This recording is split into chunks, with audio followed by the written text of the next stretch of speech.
Hello दोस्तों, KLD classes में आप सभी का स्वागत है। आईआरटी इलाहाबाद की जो काउंसलिंग की प्रक्रिया है वो आपको 6 तारीख से शुरू कर दी गई है। लेकिन इसके पहले ही जो बच्चे हैं, जो हमारे दोस्त हैं, वो बहुत ही परेशान हैं कि सर हमें कौन सा ब्रांच मिलेगा, अगर ये ब्रांच हमें मिलता है तो क्या हम इस तरह से आईआरटी इलाहाबाद से डिप्लोमा के कोर्सेज़ करें जो 3 ईयर्स के या जिसे 6 सेमेस्टर के नाम से जाना जाता है, क्या हम इस कोर्स को करें या छोड़कर कोई पॉलिटेक्निक कर लें या बीटेक कर लें। जो भी आपके पास ऑप्शन होगा वो आप करने की कोशिश करें। लेकिन आज मैं आपको बताना चाहूँगा कि आज पूरे इस वीडियो में यही डिस्कस होगा कि कौन सा जो ब्रांच है वो सबसे अच्छा है और कौन सा बेकार है जिसे आप ना लें, और कौन सा है कि जिसे आप ले लें, जिससे आगे चलकर भी आपको कोई दिक्कत ना हो। चाहे आप गवर्नमेंट जॉब करना चाहते हैं, प्राइवेट जॉब करना चाहते हैं, या अपना काम करना चाहते हैं, या विदेश में जाना चाहते हैं, ऐसे में जो सभी समस्याएं हैं या जो आपकी सभी प्रॉब्लम है उसके बारे में आज पूरा इस वीडियो में डिटेल एनालिसिस करेंगे। आईआरटी इलाहाबाद में जो डिप्लोमा के कोर्सेज हैं, सबसे पहले तो आप ये जान लीजिए कि डिप्लोमा में कौन कौन से कोर्सेज हैं, किसमें अलग अलग सेक्शन बनाया गया है। पहला आपका जो कोर्स है वो है प्लास्टिक टेक्नोलॉजी। अभी सभी के बारे में विस्तार से बात करेंगे कि प्लास्टिक टेक्नोलॉजी में करना क्या होता है, आपको कहाँ पे जैसे जॉब की बात आती है, किस कंपनी में जा सकते हैं, कंपनी आपको हायर करी, सारी जो बातें हैं इस वीडियो में पूरी तरह से बात करेंगे। दूसरा जो आपका कोर्सेज है वो आपका इलेक्ट्रिकल इंजीनियरिंग, तीसरा है इलेक्ट्रॉनिक्स इंजीनियरिंग। देखिए जब इलेक्ट्रिकल है तो इलेक्ट्रॉनिक्स होगा ही होगा, आप इसे थोड़ा सा ध्यान रखिएगा। चौथा आपका जो कोर्सेज है वो आपका है इंस्ट्रूमेंटेशन एंड कंट्रोल इंजीनियरिंग। पाँचवें में कई पार्ट हैं, यही आपको सभी को समझना होगा कि पाँचवें में कहा क्या गया है। पाँचवें में जो आपका है civil engineering with civil engineering में कई कोर्सेज होते हैं। सबसे पहला आपका है सिविल इंजीनियरिंग ही होगा, दूसरा होगा कंस्ट्रक्शन टेक्नोलॉजी। सभी के बारे में विस्तार से बात करेंगे कि किस कोर्सेज में क्या क्या काम आपको करना होगा। और इसी में सी जो पॉइंट है पब्लिक हेल्थ इंजीनियरिंग, बस आप एक बार ऐसे समझ लीजिएगा, इसके बाद अभी हम विस्तार से बात करेंगे। और छठा जो आपका कोर्सेज है, देखिए 6 ही कोर्स हैं डिप्लोमा कोर्स के लिए, और छठे में आपका है नंबर है मैकेनिकल इंजीनियरिंग। इसमें भी कई पार्ट हैं, और ये पार्ट कौन कौन से हैं, जैसे ABC यहाँ पे लिखा गया है। तो इसमें सबसे पहला ए वाला है पावर प्लांट इंजीनियरिंग, दूसरा है प्रोडक्शन इंजीनियरिंग, तीसरा है ऑटोमोबाइल इंजीनियरिंग, चौथे नंबर का है टूल इंजीनियरिंग। पांचवा इसमें जो सेक्शन बनाया गया है वो आपका refrigeration and air conditioning engineering, और लास्ट में इसी में है जो मैकेनिकल की मैं बात कर रहा हूँ, उसमें 6 सेक्शन बनाया गया था। और छठा जो सेक्शन है वो आपका ट्यूबवेल जो इंजीनियरिंग होता है उसके बारे में यहाँ पे एनालिसिस किया जाएगा। तो चलिए एक एक जो कोर्सेस हैं उसके बारे में हम डिटेल से एनालिसिस करेंगे कि उस कोर्स में आपको पढ़ना क्या है। उसके साथ अगर आप जैसे कोर्स करने के बाद 3 साल का कोर्स है, 3 साल के बाद आपको कौन कौन से कंपनी में जाना होगा या किस कंपनी में आप जा सकते हैं, इसके साथ ही और आपके पास क्या ऑप्शन होता है। तो चलिए शुरू करते हैं एक एक कोर्सेज के बारे में डिटेल एनालिसिस। तो सबसे पहला जो हमारा कोर्स है वो है प्लास्टिक टेक्नोलॉजी, क्योंकि प्लास्टिक टेक्नोलॉजी को लेकर कई जो दोस्त हैं वो हमारे पास फ़ोन भी कर चुके हैं, मैसेज भी कर चुके हैं, कमेंट बॉक्स में भी कर चुके हैं कि सर हमें प्लास्टिक इंजीनियरिंग से इस तरह से या डिप्लोमा के कोर्सेज करने चाहिए या नहीं करने चाहिए। तो आज उन सभी के जो समस्याएँ हैं, जो उनके अंदर एक संशय बना हुआ है कि यार ये इनको तो इलेक्ट्रिकल मिल जाएगा, इनको तो सिविल मिल जाएगा, इनको मैकेनिकल मिल जाएगा, हमको प्लास्टिक का जो टेक्नोलॉजी या प्लास्टिक के कोर्सेज मिल जाएंगे, हम क्या करें या ना करें। ऐसे में जो दोस्त अभी भी सोच रहे हैं, फैसला नहीं कर पा रहे हैं, वो इस वीडियो को देखने के बाद वो पूरी तरह से सहमत हो जाएंगे। और जिनके माता पिता नहीं समझ पा रहे हैं या जिनके घर के लोग नहीं समझ पा रहे हैं कि नहीं तुम्हारा ये अच्छा नहीं रहेगा, उनको भी आप इस वीडियो को दिखाइए जिससे उनको भी समझ में आए कि अच्छा हाँ इसका भी मार्केटिंग है। तो सबसे पहला तो यही बताया गया कि पूरे विश्व में सबसे अधिक उपयोग की जाने वाली सामग्री क्या है, तो वह आपका प्लास्टिक है। आप बताइए अगर पूरी दुनिया में, मैं भारत की मैं बात नहीं कर रहा हूँ, पूरी दुनिया में अगर प्लास्टिक का यूज़ सबसे अधिक हो रहा है तो क्या प्लास्टिक या जो जिसके माध्यम से ये बनता है, क्या वो ब्रांच खराब हो सकता है? इसका जवाब आप इस वीडियो के नीचे कमेंट बॉक्स में बताइएगा। और लगातार ही पूरी दुनिया में कहा जा सकता है कि प्लास्टिक का जो यूज है वो बहुत ही अधिक तेज़ी से बढ़ रहा है। जैसे कहा गया कि पन्नी जो पॉलीथीन होती है, हल्की सी माइक्रोन वाली होती है, उसको बैन कर दिया गया। लेकिन पूरी तरह से प्लास्टिक को कभी भी बैन नहीं किया जा सकता, क्योंकि प्लास्टिक एक सस्ता, जो कह सकते हैं कि सस्ती वस्तु होती है जिसको आप आसानी से कहीं से भी उठा के ले जा सकते हैं, आसानी से लोग खरीद सकते हैं, क्योंकि महंगी सामान तो लोग नहीं खरीद सकते हैं। आपको इससे सोने चांदी या सामान खरीद कर कोई यूज नहीं कर सकता। ऐसे में प्लास्टिक जो टेक्नोलॉजी अगर आप इस कोर्स से करते हैं तो आपको सबसे अच्छा फ़ायदा मिलेगा कि कभी भी आपको इसके लिए नहीं समस्या सोचना पड़ेगा कि हमें जॉब मिलेगा या नहीं, क्योंकि इसके लिए आपको गवर्नमेंट में भी है, गवर्नमेंट सेक्टर में भी जॉब मिलेगा, प्राइवेट सेक्टर में भी मिलेगा। तो चलिए हम बात करते हैं कि जॉब के बारे में। जैसे बताया गया कि ये देखिए दिया है कि देश के इन शहरों में जैसे अहमदाबाद, अमृतसर, भोपाल, भुवनेश्वर, हैदराबाद, इम्फाल, लखनऊ, मैसूर, पटना, हल्दिया और गुवाहाटी में विस्तार केंद्र है। ये प्लास्टिक टेक्नोलॉजी के विस्तार केंद्र हैं, वहाँ पे नए नए रिसर्च किए जाते हैं। उसके साथ ही कई प्लास्टिक्स इंजीनियरिंग जो संस्थान है, आप सभी ध्यान रखिएगा कि सिर्फ प्लास्टिक इंजीनियरिंग या प्लास्टिक टेक्नोलॉजी के कोर्सेज हैं वो आईआईटी इलाहाबाद में नहीं कराए जाते, इसके साथ ही पूरे भारत में कराए जाते हैं। चाहे आप पॉलिटेक्निक के माध्यम से करें, आईटीआई के माध्यम से करें, बीटेक के माध्यम से करें, एमटेक के माध्यम से करें, हर कोर्सेज में उसमें रहता है। और कौन सा कोर्सेज? ये आपका प्लास्टिक टेक्नोलॉजी का कोर्सेज रहता है। तो ऐसे में अगर बताइए कि हर जगह इसके बारे में पढ़ाई किया जाता है, तो ऐसे में ये जो ब्रांच है या ये जो कोर्सेज है वो बेकार कैसे हो सकता है? आप इसका जवाब दीजिएगा। अब आता है कि अगर आप ये 3 साल के कोर्सेज कर लेते हैं, प्लास्टिक टेक्नोलॉजी से आप अपना कोर्सेज पूरा कर लेते हैं, तो आपको जॉब मिलेगा या नहीं? तो ये है job offer in government sector में। कौन कौन से हैं? जैसे oil and natural gas corporation, oil India limited, polymer corporation of different state, अलग अलग राज्यों में जो बनाए गए सेंटर। इसी तरह से पेट्रोकेमिकल रिसर्च जो लेबोरेटरीज होती हैं वहाँ पे भी प्लास्टिक का यूज होता है। वहाँ पे रिसर्च किया जाता है कि कौन सा प्लास्टिक लाया जाए जिससे लोगों को फ़ायदा मिले, आसानी से हो जाए। और लास्ट में दिया कि the ministry of petroleum and chemical, यहाँ पर भी आप जॉब के लिए अप्लाई कर सकते हैं अगर आप प्लास्टिक टेक्नोलॉजी से डिप्लोमा के कोर्सेज या इस तरह से जो 6 सेमेस्टर के कोर्सेज हैं अगर आप करते हैं। इसके बाद आता है कि क्या सिर्फ गवर्नमेंट में ही हमें जॉब मिलेगा, प्राइवेट में नहीं मिलेगा? तो प्राइवेट में भी मैंने कई जगहों के नाम लिख रखा हूँ। जैसे सबसे पहला तो आता है कि रिलायंस। आप बताइए कि रिलायंस कोई छोटी मोटी बात तो है नहीं। दूसरी कंपनी स्पाइस, तीसरा है NOCIL जिसे हम NOCL कहेंगे, और लास्ट है आपका फिनोलेक्स। ये ऐसी बड़ी बड़ी कंपनियां जिसमें विदेशी भी कंपनियां हैं और कुछ देश की कंपनियां।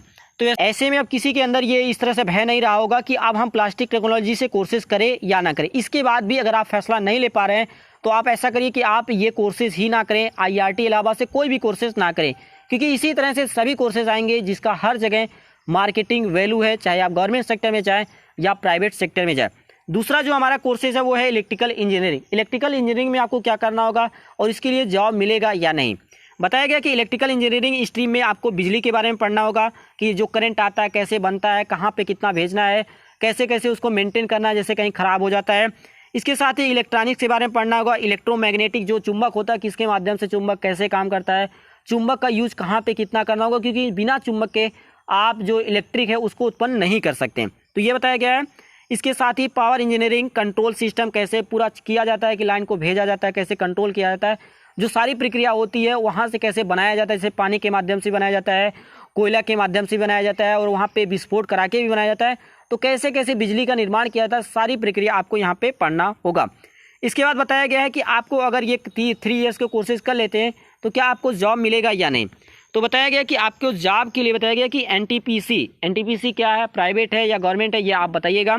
इसमें भी जॉब मिलेगा, भेल में मिल जाएगा, गेल में मिल जाएगा, ONGC में भी आपको मिलेगा। इसी तरह से कई ऐसी जो प्राइवेट कंपनियां हैं वो आपको इस तरह से जॉब के लिए ऑफर करेंगी। इसके बाद अगर आप बीटेक करना चाहते हैं, जैसे इस तरह से जो आपने बताया कि प्लास्टिक से भी आप बीटेक कर सकते हैं, आप इलेक्ट्रिकल ब्रांच से भी इस तरह से बीटेक कर सकते हैं। उसके बाद आप लंबे या जो बड़े बड़े ऑफर होते हैं उसको लिए आप इस तरह से क्वालिफाई कर सकते हैं। इसके बाद हमारा तीसरा जो कोर्सेस है वो है आपका इलेक्ट्रॉनिक्स इंजीनियरिंग। देखिए जैसे जितना महत्वपूर्ण आपके लिए इलेक्ट्रिकल है उतना ही महत्वपूर्ण आपके लिए इलेक्ट्रॉनिक्स है। अभी हम ये नहीं कह रहे हैं कि ये ब्रांच खराब है, ये कोर्सेज खराब है, आपको ये नहीं करना चाहिए, ये नहीं करना। आपको स्वयं फैसला करना होगा कि कौन सा ब्रांच खराब है, कौन सा ब्रांच सही है। तो तीसरा जो हमारा है वो इलेक्ट्रॉनिक्स इंजीनियरिंग। इसमें क्या करना होता है, इसमें बताया गया कि आपको इलेक्ट्रॉनिक्स और संचार कम्युनिकेशन, जैसे आप फ़ोन से बात करते हैं, सारी चीज़ के बारे में फ़ोन से एक माध्यम से एक व्यक्ति किसी तरह से किसी से कैसे बात कर लेता है, आसानी से बात कर लेता है, कम पैसे में बात कर लेता है, इस तरह से जो सारा काम होता है, बात करने की जो प्रक्रिया होती है आज के समय में, सभी जो काम होते हैं वो आपके इलेक्ट्रॉनिक्स में होते हैं। छोटे से छोटे जो सामान जैसे डायोड कैसे बनेगा, रजिस्टर कैसे बनेगा, और जो आपके चिप होता है, जो आप चिप छोटे छोटे यूज करते हैं वो कैसे बनते हैं, ये सारी जो बातें होती है वो आपको इलेक्ट्रॉनिक्स इंजीनियरिंग में पढ़ना होता है। इसके साथ ही जो सेमीकंडक्टर होते हैं, सेमीकंडक्टर ही आपका चिप होता है। यहाँ पे आपके कई कोर्सेज होंगे, जैसे सिग्नल प्रोसेसिंग, जैसे हमने बताया कि कौन कौन से मेन टॉपिक हैं वो ध्यान रखिएगा। सिग्नल प्रोसेसिंग है, टेलीकम्युनिकेशन होता है जो हम फ़ोन से बात करते हैं, टेलीफोन से बात करते हैं, टीवी को देखते हैं कि एक तरह से जैसे मैच आ रहा है तो हम पूरी दुनिया में देख सकते हैं कि कैसे कैसे मैच देखा जा रहा है, कैसे खेला जा रहा है, कौन खेल रहा है, कौन छक्का मारा, कौन चौका मारा, सारा चीज़ के बारे में हम यहाँ से घर बैठे ही कितनी हज़ार के किलोमीटर के दूर पे भी हो हम आसानी से देख सकते हैं। अब आता है कि अगर आपने इलेक्ट्रॉनिक्स के 3 ईयर्स के कोर्स कर लिए तो उसके बाद आपको क्या जॉब मिलेगा गवर्नमेंट सेक्टर में या नहीं। जैसे बताया गया कि आप इसके लिए इसके बाद आप बीटेक कर सकते हैं। अगर आप इस तरह से 3 ईयर्स के कोर्सेज कर लिए उसके बाद आप बीटेक कर सकते हैं। बीटेक नहीं करते हैं तो आपके पास गवर्नमेंट जॉब के लिए भी कई इस तरह से हैं, जैसे आप DMRC में जा सकते हैं जो इस तरह से दिल्ली मेट्रो वाला है, आरआरबी में भी जा सकते हैं, इसरो में भी इस तरह से वैकेंसियाँ निकलती है, इलेक्ट्रॉनिक्स के लिए निकलती हैं, डीआरडीओ एंड नासा में भी आप जा सकते हैं। और गवर्नमेंट जॉब तो है ही, इसी तरह से आप प्राइवेट जॉब के लिए भी इलेक्ट्रॉनिक्स के माध्यम से, इलेक्ट्रॉनिक ब्रांच के माध्यम से आप अप्लाई कर सकते हैं। इसके बाद जो हमारा जो चौथा ब्रांच है, चौथा ब्रांच क्या है, चौथा या कोर्सेज़ की मैं बात कर रहा हूँ, तो चौथा हमारा जो कोर्स है वो है इंस्ट्रूमेंटेशन एंड कंट्रोल इंजीनियरिंग। इसमें क्या क्या किया जाता है ये आपको समझना होगा। तो देखिए ये जो कोर्सेज़ है, चौथा वाला जो कोर्सेज़ है, इसमें आपके सभी आ जाएंगे। इसमें आपको इलेक्ट्रिकल के बारे में भी पढ़ना होगा, इलेक्ट्रॉनिक्स के बारे में भी पढ़ना होगा और इंस्ट्रूमेंटेशन के बारे में भी आपको पढ़ना होगा। तो कुल मिलाकर देखा जाए तो ऐसा कोई भी आपको ब्रांच नहीं मिलेगा जिसमें ये कोई कहे कि हमें मैकेनिकल हमने लिया तो इलेक्ट्रिकल के बारे में नहीं पढ़ना होगा, हमने इलेक्ट्रिकल लिया तो सिविल के बारे में नहीं पढ़ना होगा। ऐसा कोई नहीं कह सकता, चाहे आप डिप्लोमा, चाहे पॉलिटेक्निक की बात कर लिए, बीटेक की बात कर लिए, यहाँ तक कि IRT या ITI की भी बात कर लीजिए। हर ब्रांच के लोगों को, हर ब्रांच का जो किताब होता है, एक एक किताब, दो किताब सभी को पढ़ना ही पढ़ना होता है। तो इससे में आप ये नहीं कह सकते हैं कि सिर्फ हम सिविल कर रहे हैं या सिविल के कोर्स कर रहे हैं, आप मैकेनिकल का भी कोर्स उसी के साथ कर रहे हैं या उसके बारे में थोड़ी बहुत जानकारी बेसिक आपके पास होती ही होती है। तो ये कहा गया है कि इसमें आपको क्या करना होगा। जैसे यहाँ पे बताया गया है कि जो वेतन की मैं बात कर रहा हूँ, इस कोर्सेज में वेतन कितना मिलता है। देखिए यहाँ पे दिया गया है कि भारत में इंस्ट्रूमेंटेशन इंजीनियर की सैलरी औसत कितनी होती है, 3,89,446 रुपये। अगर आप एक महीना का निकालेंगे तो आपका आएगा लगभग 30,000 प्लस आपको वेतन मिलेगा। और किसके आधार पे मिलेगा, वही आपका अनुभव है, कौशल है, आप कितना काम कर लेते हैं, किस आधार पे कर लेते हैं, कितना सटीकता से करते हैं, जितना अच्छा करेंगे उतना आपको वेतन मिलेगा। इसके बाद बताया गया कि देखिए यहाँ पे इतने इंस्टीट्यूट हैं जहाँ से ये जो चौथा वाला जो कोर्सेस है वहाँ पे कराए जाते हैं। जैसे IIT में भी ये कोर्सेज हैं। इसी तरह से अन्ना यूनिवर्सिटी है, Chennai college of engineering and technology, Anna university, Birla institute है। ऐसे आपको हज़ारों यूनिवर्सिटीज़ मिल जाएंगे जहाँ पे ये कोर्सेज़ कराए जाते हैं। तो ऐसे में आप फैसला लेते रहिए कि कौन सा जो ब्रांच है, कौन सा जो कोर्सेज़ है वो अच्छा है या कौन सा ख़राब है। इसी तरह से जो हमारा पांचवा कोर्स है वो है आपका सिविल इंजीनियरिंग। सिविल इंजीनियरिंग में आपको क्या करना होगा, इसमें कितने पार्ट हैं, जैसे मैंने पहले भी बताया था कि इसमें कई पार्ट होते हैं। सिविल इंजीनियरिंग में आपको क्या करना होगा, जैसे सड़क बनाना है, पुल बनाना है, नहर बनाना है, बांध बनाना है, हवाई अड्डे बनाना है, सीवरेज बनाना है, सिस्टम, पाइपलाइन, इमारत, कैसे कैसे आपको बिल्डिंग इतनी अच्छी अच्छी बनानी होगी कि जिससे लोग देख के एक तरह से अचंभित हो जाएं कि आपने बनाया क्या। तो यही सब आपको बनाना है। इसके बाद इसमें कई सेक्शन बनाया गया है, जैसे सिविल इंजीनियरिंग पहला, तो सबसे पहले तो यही है आपका सिविल इंजीनियरिंग। दूसरा है कंस्ट्रक्शन टेक्नोलॉजी। तीसरा है आपका public engineering, public health engineering. अब पब्लिक हेल्थ इंजीनियरिंग में क्या करना है, आपको हॉस्पिटल बनाना होगा, कोर्ट बनाना होगा, पब्लिक प्लेस जैसे कोई चौराहा ऐसा मॉडर्न बना दीजिएगा कि जिससे लोगों को आकर्षित हो, विदेशी लोग यहाँ पे आए देख। तो ये सभी जो कोर्सेज होते हैं या ये सभी जो काम होते हैं वो सिविल इंजीनियरिंग के अंतर्गत आते हैं। तो ऐसे में आप समझ पा रहे होंगे कि आप बड़ी बड़ी बिल्डिंग बनाकर बेचेंगे तो उसमें आप गवर्नमेंट जॉब भी कर सकते हैं, प्राइवेट जॉब भी कर सकते हैं। अगर आपके पास बहुत ही अधिक काबिलियत है तो आप स्वयं का भी कर सकते हैं। जैसे आपने देखा होगा कि कई ठेकेदार होते हैं जो बड़ी बड़ी बिल्डिंगियाँ बना के, बड़े बड़े घर बना के बेचते हैं, तो वो इस तरह से आप एक ठेकेदार बन सकते हैं। तो इसमें भी कोई दिक्कत नहीं, आप गवर्नमेंट जॉब भी कर सकते हैं, प्राइवेट भी कर सकते हैं, आप बिजनेस भी कर सकते हैं। अगर आप गवर्नमेंट करना चाहते हैं तो आपके लिए सबसे बड़ा होगा PWD, जो पब्लिक वर्क डिपार्टमेंट होता है, सबसे बड़ा होता है। इसी तरह से आप CPWD, ये सेंट्रल के लिए होता है, और PWD स्टेट के लिए होता है। तो दोनों में कोई दिक्कत नहीं होता है, दोनों में बहुत ही पैसा, आप जानते हैं कि रोड पास कराने के लिए, हर चीज़, सड़क पास कराने के लिए आपने देखा होगा कि कितने पैसे बजट आते हैं। इसके बाद का जो हमारा लास्ट है जो सेक्शन है, जैसे हमने बताया था कि मैकेनिकल इंजीनियरिंग के बारे में बात करेंगे। ये क्या है, इसमें भी कई ऐसे पॉइंट है जिसे आपको बहुत ही अच्छी तरह से समझना होगा। इसके बाद आप डिसाइड करिएगा कि कौन सा ब्रांच अच्छा आया या कौन सा खराब आया। इस वीडियो का जो लास्ट कोर्स है वो आपका है मैकेनिकल इंजीनियरिंग। मैकेनिकल इंजीनियरिंग में आपको क्या करना पढ़ना होगा, इसमें आपको समझना होगा। बताया गया कि मैकेनिकल इंजीनियरिंग एक इंजीनियरिंग शाखा है। जैसे आपने पढ़ा इलेक्ट्रिकल के बारे में, देखा इलेक्ट्रॉनिक्स के बारे में, इसी तरह से सिविल के बारे में, सभी के बारे में पढ़ा, उसी तरह से आपका मैकेनिकल इंजीनियरिंग। इसमें बताया गया कि आपको डिज़ाइन के बारे में, कि कोई भी जो पदार्थ है उसको कैसे बनाया जाए कि देखने में भी अच्छा लगे, उठाने में भी अच्छा लगे, हल्का हो, हर प्रकार से कॉस्टली, कम कॉस्ट हो, या कह सकते हैं कि सस्ता हो, जिससे आसानी से लोग खरीद सकें। तो इस तरह से इसमें बताया गया कि यहाँ पे दिया गया कि आपको क्या क्या, जैसे परिवहन प्रणाली, विमान के बारे में सोचना है कि विमान कैसे बनाया जाए, आसानी से उड़ पाए, वाटर क्राफ्ट है, रोबोटिक्स बनाना होगा, चिकित्सा उपकरण जो होता ना कि जिसके माध्यम से डॉक्टर यूज़ करते हो, तो सारा जो काम आता है कि हथियार जो बनाया जाता है वो मैकेनिकल के अंतर्गत ही आता है। आपके मशीनरी सिस्टम जो इंजन होते हैं सारा आपको इसी के अंतर्गत बनाना है। अब आता है कि मैकेनिकल इंजीनियरिंग की कितनी उपयोगिता है। जैसे बताया गया कि इसके अंदर कई जो सेक्शन है आपको मिलेगा कि पावर प्लांट इंजीनियरिंग, ये सभी मैकेनिकल के अंतर्गत आएगा। इसमें क्या होता है, पावर प्लांट में इसमें बिजली के बारे में बताया जाएगा कि जो पावर प्लांट स्थापित किया जाता है कि बिजली कहाँ पे, किस तरह से कितना उत्पन्न करना है। दूसरा है प्रोडक्शन इंजीनियरिंग, वस्तुओं का निर्माण, जैसे छोटी छोटी वस्तुएं होती हैं वो कंपनियों से बन के आती हैं तो कितना बनाना होगा। तीसरा है ऑटोमोबाइल, जो वाहन के जो पार्ट होते हैं आपने देखा होगा कि बड़े बड़े जो पहिए वहिए सब बन के आते हैं, वो हो गया। टूल इंजीनियरिंग, जो आपने रिंच पेचकस आपने देखा होगा, वो सभी काम इस तरह से सभी जो काम आ रहे हैं किसके अंतर्गत आ रहे हैं, मैकेनिकल के अंदर। जब आप किसी भी जॉब के लिए अप्लाई करेंगे तो आपसे ये नहीं पूछा जाएगा कि आपने क्या किया, आपसे सिर्फ पूछा जाएगा कि आपने किस कोर्स में किया, तो आपको सिर्फ बताना होगा मैकेनिकल। उसके बाद अगर विस्तार से पूछेंगे अच्छा मैकेनिकल में आपने कौन सा किया है, तब आपको बताना होगा कि पावर प्लांट इंजीनियरिंग से हमने किया है, प्रोडक्शन इंजीनियरिंग से किया, ऐसे ऐसे आपने किया। लेकिन ऐसा कोई नहीं है कि ये इसमें कोई भी खराब है, सभी एक से बढ़कर एक है। तो इस तरह से हमने ये बात किया। तो इस तरह से अगर मैकेनिकल के आप सिलेक्शन के बारे में कुछ देखें, कुछ डाटा यहाँ पे लगाया गया। जैसे बताया गया कि 2015 में अमेरिका में कार्यरत इंजीनियरों की संख्या कितनी थी, 16 लाख थी।